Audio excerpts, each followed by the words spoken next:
tidur yang lama, dia bangun pagi. Nabi kata, barang siapa yang buat amalan ni dan ditutup dengan doa, doa dia paling makbul pada hari itu.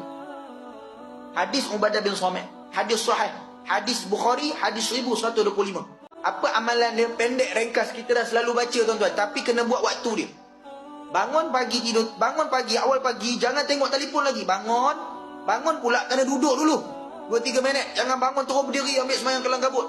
Tapi kalau subuh dah gajah, kena gerak jugalah.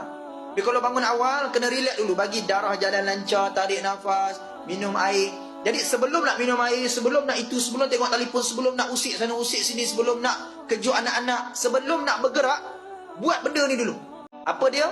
Yang pertama tuan-tuan, baca la ilaha illallah wahdahu la syarikalah.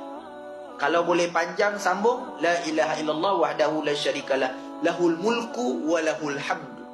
Tu je pendek. Kemudian alhamdulillah, subhanallah, la ilaha illallah, wallahu akbar. Dan yang keenam, la haula wa la quwwata illa billah.